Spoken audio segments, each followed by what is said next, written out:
ഈ ഒരു സൈനിങ്ങിനെ പറ്റി എന്താ പറയാനുള്ളതെന്ന് വെച്ച് കഴിഞ്ഞാൽ പെർഫെക്റ്റ് സൈനിങ്. സിറ്റിക്ക് അവരുടെ എഞ്ചിനായ റോഡ്രിയെ നഷ്ടപ്പെട്ടു.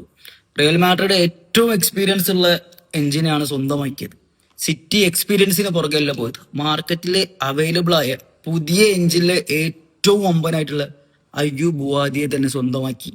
റോഡ്രിക്ക് പകരക്കാരനായി സിറ്റിയിലേക്ക് ബുവാദി വരുന്നു. Perfect replacement, perfect signing. അയ്യു ബുവാദിയെ ഈ വേൾഡ് കപ്പ് കൊണ്ട് ആരും മറക്കില്ല. ബ്രസീലിനെ വിറപ്പിച്ച മുതൽ ബ്രസീലിനെതിരെ ഏറ്റവും മികച്ച പെർഫോമൻസ് തന്നെ കാഴ്ചവെച്ചത് ആ മത്സരത്തിൽ അയ്യൂബ് ബുവാദി ആയിരുന്നു. മിഡ്ഫീൽഡ് ഫുൾ മൂപ്പരുടെ കൺട്രോളിലായിരുന്നു. അങ്ങനെ ഒരു പ്ലെയർ തന്നെയാണ് സിറ്റിക്ക് ആവശ്യവും. കാരണം റോഡ്രിക്ക് പകരക്കാരനാണ്. അതുകൊണ്ട് നല്ലൊരു സൈനിങ് ആണ്. പിന്നെ പ്രീമിയർ ലീഗിലേക്ക് വരുന്നതോടുകൂടി ചെക്കൻ്റെ ഫ്യൂച്ചർ ഒന്നും കൂടി ബ്രൈറ്റ് ആകും.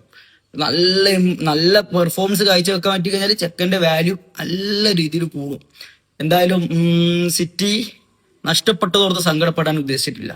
നഷ്ടപ്പെട്ടതിന് പകരം നല്ലൊരു റീപ്ലേസ്മെന്റ് തന്നെ നടത്തി. അത് വരട്ടെ, സിറ്റിക്ക് നഷ്ടപ്പെട്ട പ്രീമിയർ ലീഗ് തിരിച്ചു പിടിക്കേണ്ടതല്ലേ. നല്ല സൈനിങ്സ് വരട്ടെ ഇതേപോലത്തെ.